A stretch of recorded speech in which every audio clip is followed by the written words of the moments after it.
L'idée, elle vient d'une écoute d'une émission de radio sur les épaules du Darwin, qui m'a appris qu'à un moment, les embryons sont tous identiques chez les vertébrés. Et j'ai voulu comprendre où est cette mémoire. Il y a plusieurs liens avec les autres pièces.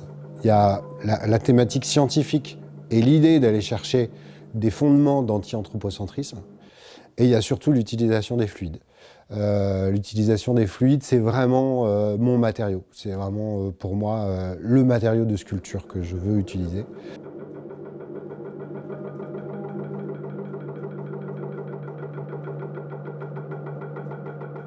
Là où il y a une petite différence, c'est que ça a été beaucoup plus loin dans la recherche sonore, où il y a vraiment l'invention d'un instrument dédié à l'installation qui répond à la problématique de l'installation.